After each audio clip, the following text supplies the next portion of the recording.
If you watched your friends get torn apart by hook-like cockroaches, what would you do? You've just landed on Mars, which is infested with millions of human-hating cockroaches. They're smart, strong, and have better survival skills than you. I'm going to break down the mistakes made, what you should do, and how to beat the mutant cockroaches in Terra Formars. This kid has no idea that horrifying alien cockroaches will rip apart all of his friends soon. The world has been overrun by a terrifying virus, and people are dying left and right. Hoping to win the prize money from this death game, Akari here needs to pay for his sick girlfriend's life-saving surgery, or else she'll become another victim of this disease. And he prepares for his final match, just as the reigning champion of the death matches enters the ring. An over 750-pound black bear towering over him. This bear has been starved prior to every match and feeds exclusively on human flesh, and the two fight to the death.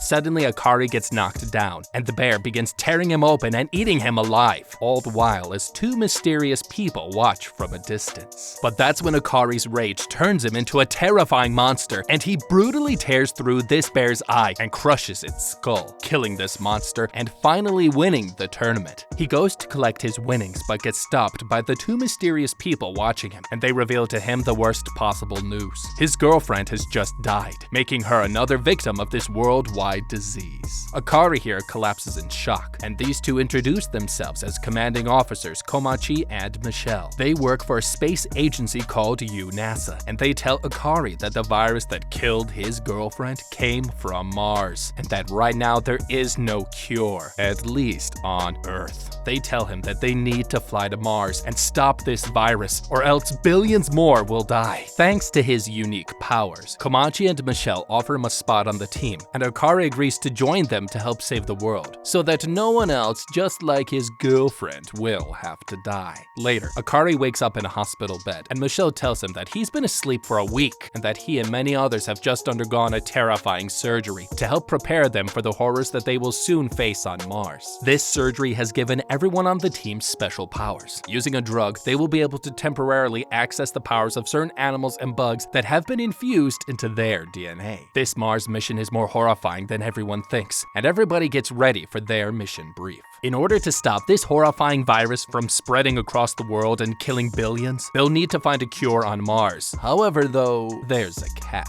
NASA has tried going to Mars before, but the team that they sent 42 years ago, almost all of them died. And that's when Michelle tells them the horrifying reason why. 500 years ago, NASA sent up a group of experimental cockroaches to help terraform Mars. But now their species has evolved to become a ruthless killing machine, over 7 feet tall, 3 times as fast as a cheetah, and able to lift over 50 times their body weight. These monsters will kill any human they see, and had decimated the previous team that NASA had sent up there the last time. Forced to adapt to Mars's harsh environment, the flesh and blood of these Terra Formar cockroaches are likely the only thing possible that can cure this alien virus on Earth. But this disease is spreading, and they are running out of time. Michelle tells them that this is their last chance to save humanity, or else the human race will soon go extinct. And also because the Earth has become a little overcrowded in the last few years. Okay, 1 second ago, I was fighting off an 800-pound bear to save my now come to find out dead girlfriend. And now I've been invited to save the world from mass extinction. 500 years ago, cockroaches were sent to Mars along with a bunch of moss, basically for them to feed on the moss and then die, and then the carcasses would help the moss grow. But Mars's brutal atmosphere forced them to evolve over time, and now the key to this virus likely lies on Mars, and even more likely inside of them. However, there's something definitely strange going on with this situation that makes me wonder if there is something more evil going on with this Save Humanity mission. Because just like those Terra Formars, Akari and the rest of the team have undergone a massive change. But unlike the terraforming bugs, they didn't have 500 years to perfect the changes. The surgery that they all went through has a less than 30% survival rate, except for this chick, Michelle. She is the daughter of a previous Mars crew member from 20 years ago, and just like her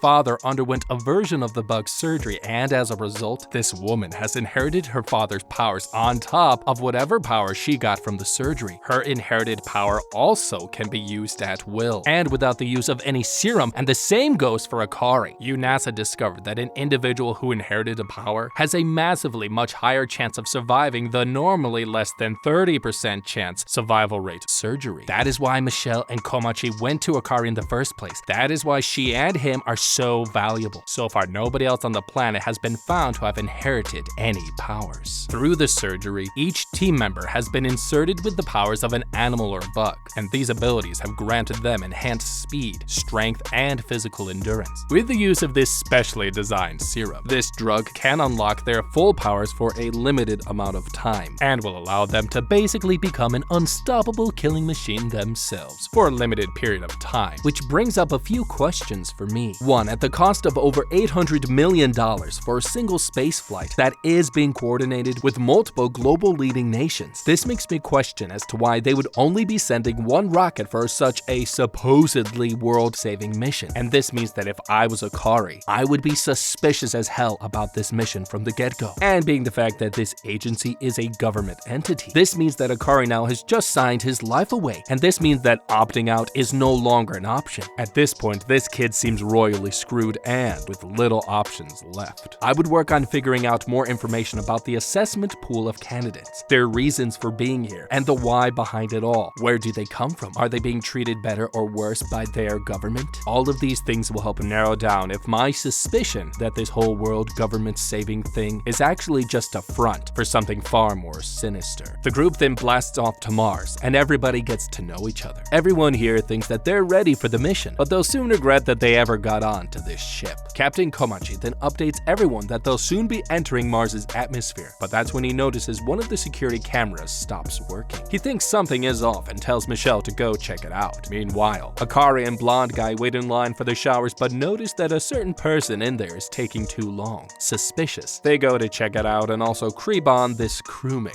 but that's when they see this girl staring right back at them. They try to play it cool but notice a dead look in her face. Suddenly the door bursts open and they see a Terra Formar holding this girl's corpse. It tries to smash Akari's face, but he dodges it and tells his friend here to go get help, but suddenly Michelle arrives and she tells him to go find and protect their supply of serum, because without that serum, everyone here is dead. One by one, the alien cockroaches come out of hiding throughout the ship and begin to brutally tear, crush, stab, rip apart every human being that they see, and they quickly overrun the area, causing widespread terror and panic. Meanwhile, Akari and Blonde Guy sprint to find the serum, but that's when they discover that the mission's entire supply of serum has nearly been destroyed. Meanwhile, Komachi tries to retreat back to Earth, but NASA tells him that they can't afford to turn back and that failure is not an option. Suddenly, an explosion erupts inside of the ship and it begins to violently come crashing down into Mars's atmosphere. Komachi orders all the recruits to head to the escaped vehicles as the top 6 officers start killing off the roaches inside of the ship, just as they see from the window that their entire ship has become swarmed and covered with thousands and thousands of Terra Formar monsters. Okay, this just got a lot harder, because right now these people haven't even landed and are already up Shit's Creek. They're hurtling down towards Mars's surface and now have a sea of bugs trying to break in and kill them all. They've already lost the element of surprise and they've already lost their ace in the hole, their supply of serum. Had they been able to land on Mars in a more low-key fashion, that would have definitely upped their chances of being able to deal with smaller groups of Terra Formars, which would have allowed their advanced weaponry and superpowers to be able to kill any alien cockroach that they saw, provided they all stuck together and only fought off microscopic portions of the millions and millions of cockroaches that live on Mars. And that's not even the worst part.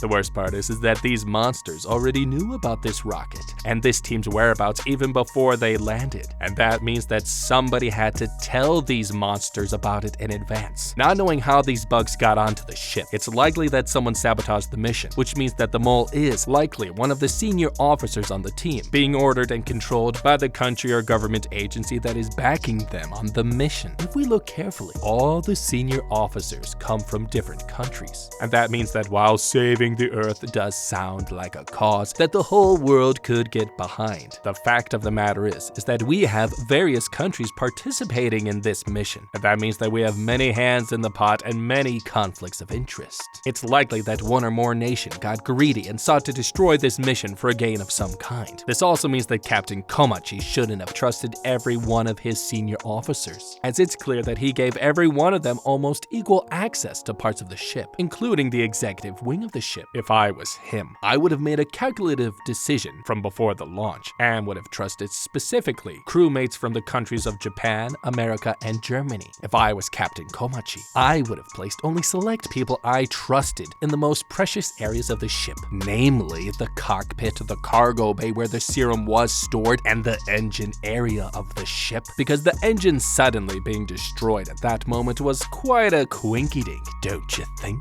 And it's noted that the Terra Formars have enhanced evolution capabilities, which means that sending humans with enhanced capabilities from the get-go might not have been the smartest move either, because wouldn't it have been cheaper or even easier to focus on building machines to fly to Mars to handle this problem for them? Why waste precious human life when you can just burn through machines? The technology nowadays is incredibly advanced, so why did they send only simple drones to Mars and humans instead? And to top it off, not all of the powers are created equal. Not all of the crew members were given grade A powers, and that makes them liabilities and weaknesses within the group. If the world was really trying to save itself, why send only 100 people for a mission that must succeed? Why only give people powers that are weaker than others? Why don't they just keep fudging with genetic material until they're able to produce a result that gives all 100 crew members grade A powers? All of this makes me suspect that this mission was never meant to really succeed. The recruits rush to the 6 emergency escape vehicles, and they're led by the officers. To avoid an ambush, they'll all land in different locations and regroup once the worst is over. One by one, everyone escapes the mothership, and Akari's group lands safely, and they think they're safe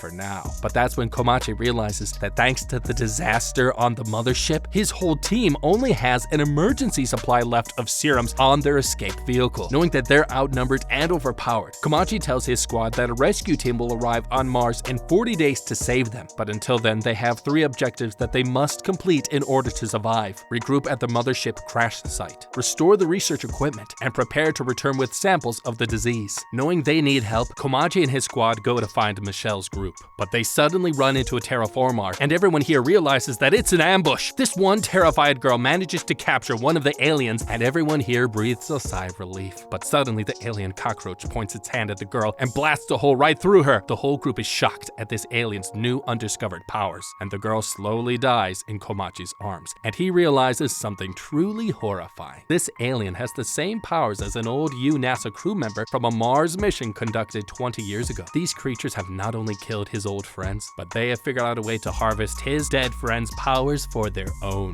Okay, one second I thought I knew who my enemy was, but now I've come to find out that not only are they a super bug killing machine, but they've somehow managed to harvest the powers of all the crew members from the previous Mars mission, and this makes them even more deadly and even more of a wild card. And this means that this crew here needs to start thinking of safer ways to conduct their business, rather than simply going head-to-head with these creatures and essentially rolling the dice on their luck. And from the beginning, these specially trained soldiers are going about this thing the wrong way. It makes no sense any longer for this crew to continue on with their mission right away to take on this one bug, considering what happened at their mothership. Staying at ground level at this point is a recipe for disaster. If I was this crew, I would work on getting to a higher altitude, as high as I possibly can with the escape vehicle. This will allow us to accomplish many things at once. 1. We are smaller and more discreet than the mothership, and we will be able to cover more ground more quickly and find Michelle's group faster using the sensors on our escape vehicle. And 2. We could very well be safer in the higher levels of Mars's atmosphere. We don't know how high we were in Mars's atmosphere when the bugs covered the mothership. And remember, the Terra Formar bug was based off of Earth's cockroach, and that can survive anywhere except in elevations above 6,500 feet, and where it's too cold. Even after 500 years of transformation, this is a short-term solution, but with it, we will be able to get a breather and be able to accomplish one more thing, and that would be to find someplace safer in order to be able to send off a message to Earth, and ideally be able to contact them and tell them outright that someone has tried to sabotage this ship and this mission. And I'd also mention that they've just discovered that these cockroaches have harvesting abilities and have acquired the powers of past crew members. This would not only stir up some controversy back on Earth, but at the very least, the rescue team that is on its way could be a little more prepared and ready for the hell that is waiting for them. And what Komachi just noticed about this bug harvesting past crewmates' abilities either means that these monsters either stole the powers of past crew members sent up here, or someone or some government entity or country gave them these extra powers. And that means that this team needs to first figure out who their real enemy is before they continue going any further with this mission. The rest of the 6 teams all realize at the same time that these Terra Formars are smarter than they thought, and they figured out that all of the UNASA teams have become separated and know about their backup serums on their escape vehicles. Armies of Terra Formars begin to swarm each of the 6 groups, and all of the team leaders desperately get ready for the fight of their lives. Able to run 3 times faster than a cheetah, nothing can outrun these monsters. Seeing the death of his childhood best friend on the ship, blonde spiky hair guy is determined to kill as many of these bastards as he can.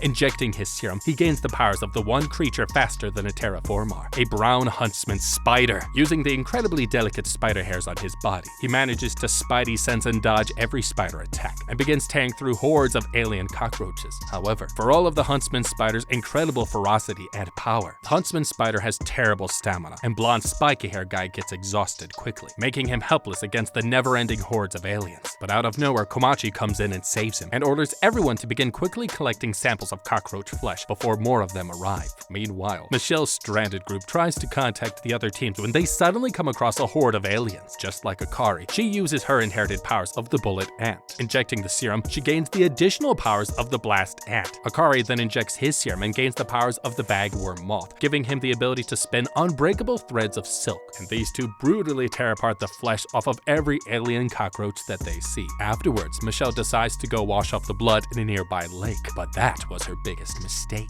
Suddenly, Akari notices something coming down from the sky. Just as another alien erupts from the lake, Michelle tries to inject more serum, but she gets dragged into the water before she can do anything. Akari tries to grab a hold of her, but he's too late.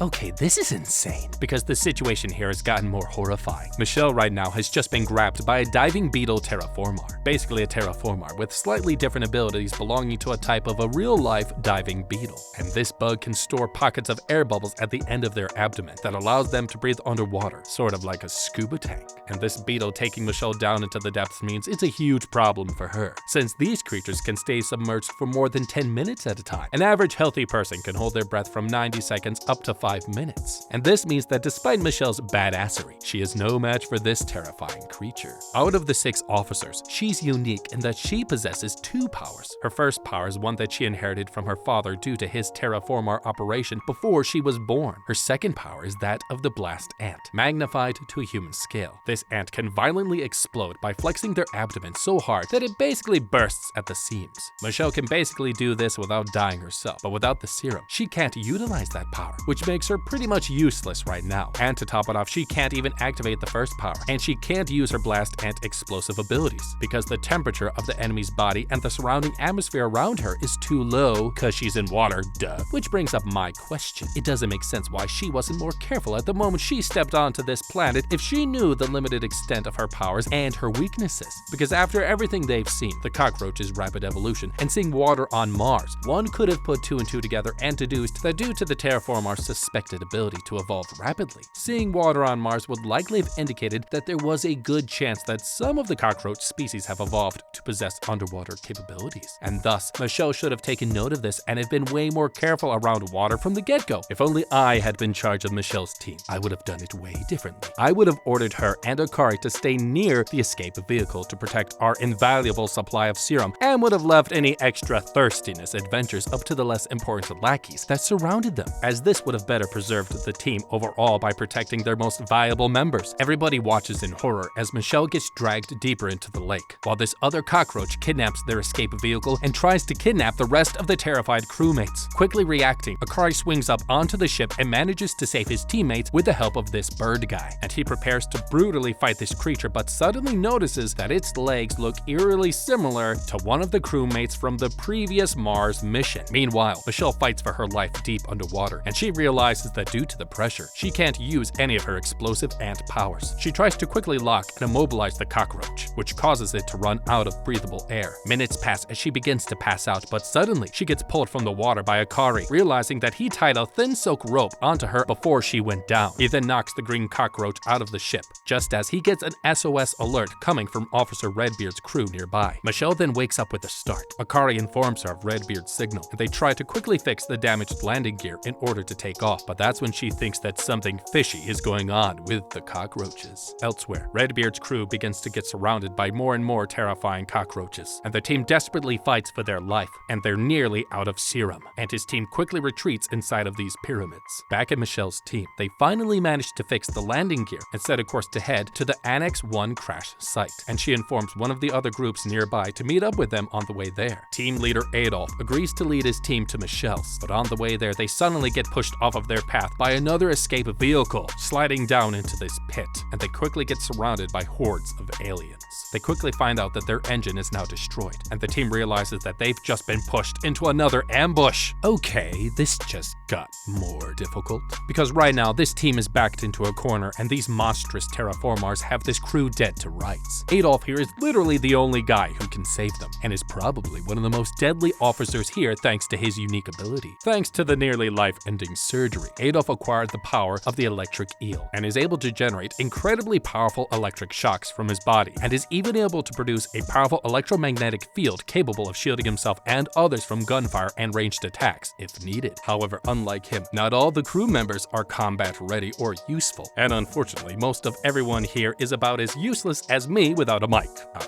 In short, this blonde guy is their only hope. This is a good example of any of how these guys are completely underprepared and undersupported from their governments on Earth, as most of the crew and including the people on Adolf's team lack any useful combat abilities. They should have accounted for this and have been given more easy access weaponry to better level the playing field for the weaker teammates, so then they could also help fight against the Terra Formars. By relying on a few officers and a meager handful of combat-ready crewmates compared to the dozens of researchers and non-combatant individuals, this seems like such an obviously bad idea from the start that it makes me wonder if even the government actually wanted this mission to succeed. Because even the method of delivery for the serum seems lackluster at best, as it's noted from depending on the power, certain serums are delivered in various ways, from injections to inhalations, which compared to the year that this is set in, you would think they would have developed something more efficient. In short, these guys were so underprepared and undersupported, it's disgusting. Adolf is their only hope, and he has few options and none of them are good. Option 1. Create a big enough of a distraction that all the bugs focus on him while the rest of the crew flees and hopefully make it to Michelle's team. Option 2. Save himself. Punch a hole in the sea of bugs and get to Michelle's team. He is more valuable than anybody on his team. The goal is to save all of humanity. Him staying alive makes the chances for that mission to be a success, however bleak that prospect is. 2 fighters remain and they work on getting this ship back under control, while Adolf prepares to fight the horde of monsters about to brutally tear them apart. His second in command, this lady, thinks that it will be just another fight,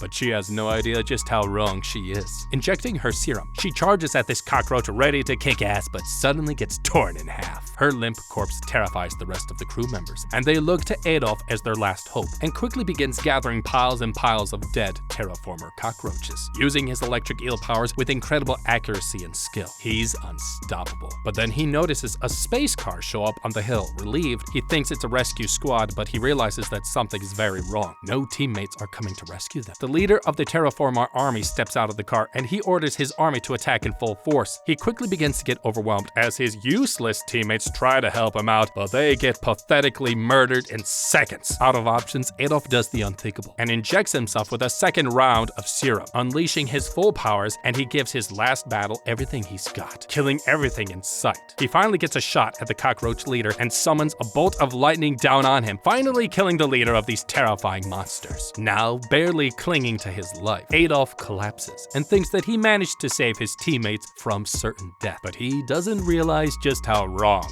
he is. The Terra Formar leader is revived by his minions, and Adolf realizes that he's now truly out of options. He jumps in front of this girl, shielding her body with his from the deadly attacks and barrage of rocks that are being thrown their way, and he finally dies right in front of her, horrified at the death of her captain. She tries to stop the cockroach leader from killing the rest of the squad, but that's when they hear a horrifying sound. The last sound that they'll all ever hear. The Terra Formars suddenly retreat at the sound coming from inside of Adolf's body, and they realize what that sound really is. The girl cradles her team leader and close friend, and a huge blast erupts into the sky. Akari's group spots the blast from a distance and realize what just happened. Everyone on Adolf's team has just died. Meanwhile, Captain Komachi's group continues to fight with everything they've got, and they bring out their next greatest tactic, this green arm guy to carry the team. He channels the power of the mantis shrimp and strikes with the power of a 22 caliber rifle, brutally killing dozens of these monsters 50 times faster than the blink of an eye. This alien cockroach tries to strike, but he uses the mantis shrimp's infrared and ultraviolet sensing eyes, and he manages to dodge every strike from this bug, finally taking it down with a pierced blow to the chest. Near him, Komachi just defeats his 104th Terra Formar of the day, and they think that they've finally begun to turn the tide against these things. But they all suddenly have a horrifying realization. These monsters have seized a horrifying weapon, the fuel supply to return to Earth. Looking up at into the sky, he sees a missile come striking down and it explodes around everyone. Shocked. Somehow they think they've made it out alive, but they suddenly notice something even more terrifying. They've run out of serum. This guy warns the rest of the crew that they need to retreat now, but all of a sudden he gets brutally ripped to shreds, and the survivors come across another Terra Formar. But this one is completely different,